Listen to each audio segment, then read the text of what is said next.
When it comes to Lost Island, caves are essential for great base spots, so we proudly present top 3 all-time best caves with full base designs on Lost Island.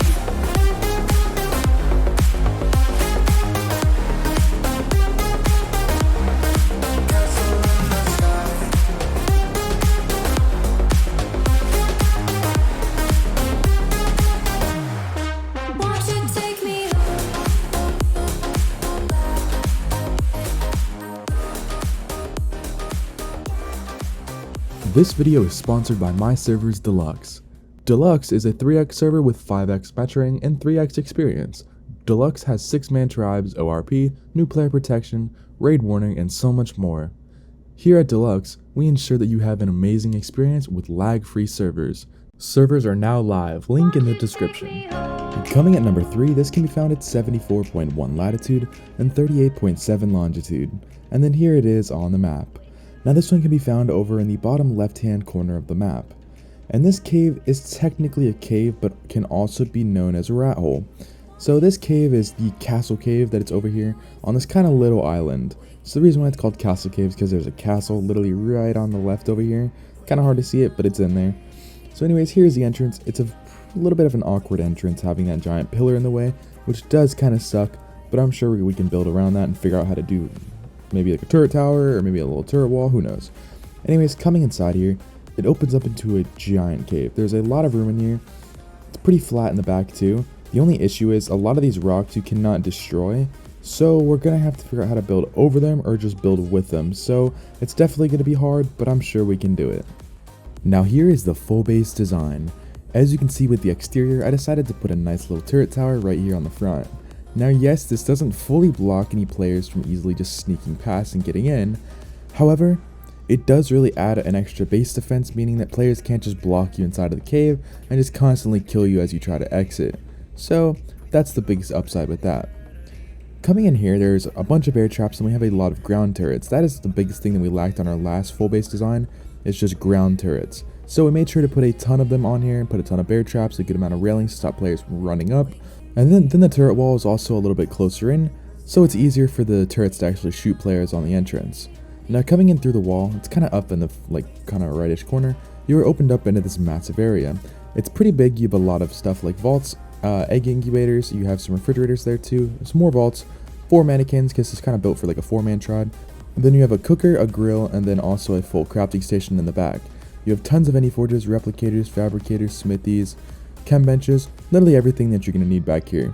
Along with that, you also have a transmitter over there in the corner. But yeah, here's the crafting station. It's a nice little layout. It's also not super tight either. And then upstairs, you have your full breeding area. And your just dino storage, and really up to you. But that's it for this. Let's move on to number 2. And coming at number 2, this can be found at 47.0 latitude and 39.6 longitude. And then here it is on the map. Now this one can be found more towards the middle of the map, but a little bit on the left. Now this is known as Waterfall Cave. This cave is honestly one of the best caves on this map. The reason why is because of this cave entrance. The cave entrance isn't really just on a ground or really just like on top of anything. It's literally in the middle on the side of a cliff. Now that is very hard to get to, so you're not going to be able to walk any dinos in here. Along with that, walking inside, it is a massive cave. This entire area is super flat, so it's going to be really easy to build stuff in here. You even have a nice little water source over there in the corner, and you have natural light up onto the top, making for a really good spot. But anyways, let's get on to the full base design. Now here is the full base design. As you can see on the exterior side, we decided to do a hanging chandelier. This chandelier consists of 2 cliff platforms along with about 88 turrets. Now, these turrets range from being 3 on one hatch frame to just 2 on certain ones. Basically, for the turret limit, I didn't want to, push it too far. I wanted to also have a few ground turrets too back here. But this thing's pretty insane. So basically, if one cliff platform goes down, it'll still be standing up on the other cliff platform. Now yes, you might be thinking that this defense just straight up sucks, but the point of this is just to stop players and just stall them from even getting in here in the first place. So yes, it's gonna be easy, but it's still gonna take some time. Now when you come inside, you are greeted with this giant L-shaped turret wall. This turret wall has about 100 turrets on it and consists of a double layer of vaults. This double layer of vaults is to basically stop anybody from just running up on the wall and blowing it up. So yes, they can still get in pretty easily, but it'll actually just take a little bit of time. Now over here we have two separate entrances. Having two separate entrances is nice, especially if there's players on one of the entrances, so you're still able to easily run out and do some base defense. Now, you guys aren't really a big fan of having those whole like sniper spots on top of the walls, so we just decided to stop doing those. But anyways, coming inside, this is our whole base area. On the inside we have a tech teleporter in the corner, lots of room for dino storage or just extra stuff, really whatever you want over there. And then along with that we have our full main base and crafting area over here. We have a cryo floor, we have some refrigerators, a giant hatchery area right here, which is just huge. And then over here we have all of our vaults. There is a ton of vaults, you'll never run out of vault storage.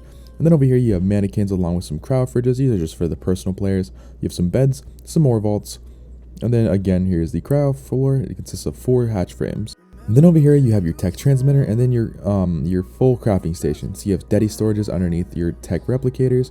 Then you have indie forges, smithies, fabricators, and chem benches in the middle. You also have a daddy storage floor right there, which is just really helpful. And honestly, I feel like this is honestly one of the better designs for this cave because it really just kind of forces everything on one side, so you have a lot more room for dinos. And then up top you have a ton of room for dino storage, so it makes for a really good base spot. Coming at number 1, this can be found at 63.7 latitude and 44.5 longitude. And then here it is on the map. This one can be found over in the bottom left hand corner of the map. And this cave is definitely one of the more hidden ones. So over here on the side of this little kind of, I guess you would say mountain or kind of just hill, there is a very hidden cave entrance. So there is only one entrance to this cave, which is this one right here. It is basically covered up in a lot of moss, meaning that it is pretty hard to see. Now once you're inside, there's some crystal over here, and then it goes into this kind of rat hole type entrance. So it's a crouch entrance, it's the only way in, and then it opens up into this first room. The first room is not the biggest, but will work great for a nice little turret wall. Then over here in the second area is the main whole section of this whole cave. So back in here you have another room, which is just a tiny little room that opens up into this giant room. This giant room, you can fit pretty much anything that you ever want in here. Along with that, you have a lot of dino storage. So anyways, let's get on to the full base design. Now here is the full base design. Starting with the exterior, we put a pretty good sized turret tower out on the front. Now this turret tower consists of about 70 turrets. Along with that, we wanted to also put some more turrets on kind of the inside more so that it kind of flushes out more. With that, we also have a force field and then a tech jenny inside of the tower right at the base. And that can cover up the entire entrance easily if you needed to. Inside we have a lot of ground turrets along with a ton of bear traps. Along with that, coming through here, it opens up into a nice sized turret wall. Now this turret wall was pushed a little bit closer as it just needs to be a little bit closer just to kind of defend it better. Now there is a lot more room in here, actually having this turret wall kind of be just one big shape instead of a giant kind of like trapezoid one that we've been doing. So it has less turrets and can defend a lot easier. Now coming in here is our main base. Again, we put a few more ground turrets in here just to kind of stop any wandering players. Then along with that, we actually downgraded a little bit on the base. So it's built for a kind of smaller tribe. We still have a tech teleporter right there, daddy storage floor, a replicator crafting area right there, along with a full-size crafting station over here with indie forges, fabricators, smithies, chem benches, and then a full vault wall thing over here too. We also have a cryo floor over there, some refrigerators there, some preserving bins and tech transmitter over there, and then a full hatchery. And then along with that up top, we also have a full thing for just storing a bunch of dinos. But anyways, that's it for today's video. We hope you guys enjoyed, and thanks for watching.